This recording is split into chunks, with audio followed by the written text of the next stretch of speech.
Okay, now this is another professional comic, so it's not really fair because it's been published. This was published by AdHouse Books, but and another guy that I want to bring in here, but Matt Lesniewski.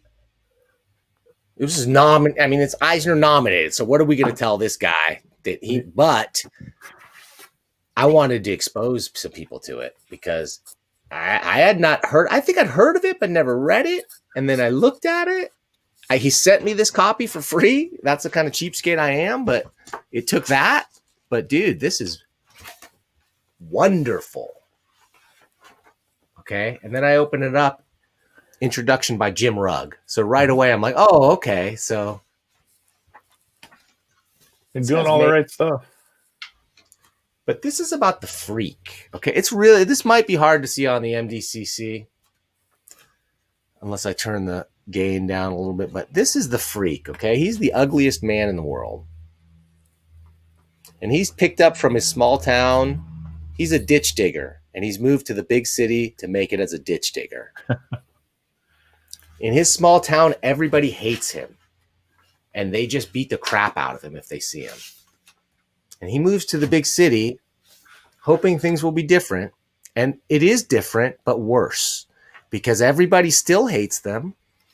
Instantly, as soon as he's sighted, he's just beaten for his hideous looks. And he says, he goes, it's even worse because here in the big city, there's way more of them, and they hit me in places they've never hit me. Back him out. So he's just a tormented soul,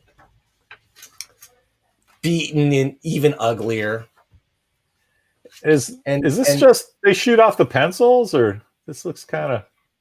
It's ink. No, it's ink. It's real hard. Yeah. It's real hard. It's going to be hard for me here, but I think if you look at this on a big screen, it'll look a lot better. Yeah. The art is beautiful. Frankly, the guy is a really skilled artist, and not just that like making funny looking dudes, but like just at crowd scenes and everything, action scenes. Everything is here in this comic.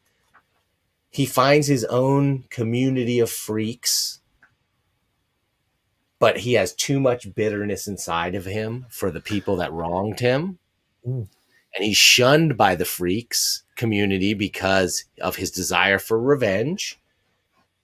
He wants to take his shovel and murder normies in revenge for everything they have done to the freaks, his friends and everything else. And he feels better just because he knows he's not alone.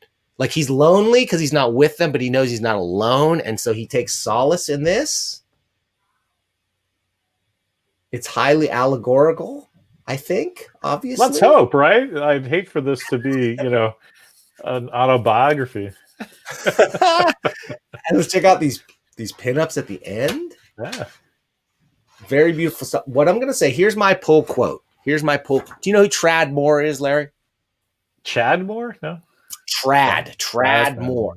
Okay. Yeah. He's a hot dude. He's been doing Silver Surfer and stuff lately. He came from Luther Strode. He did his own indie book. He's got a crazy, wild style like you'd never seen in mainstream comics. And he's doing some badass stuff in the mainstream. So what I'm going to say is Matt Lesniewski he's not the next Trad Moore.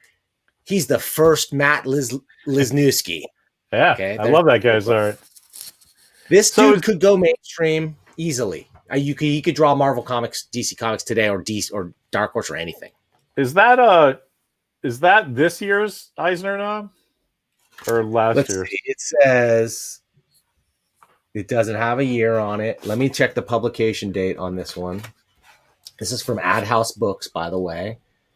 This was published in 2019. Yeah. So, fantastic. Another great one from Chris Pitzer and the folks over at AdHouse. Yeah, I love that. That's great.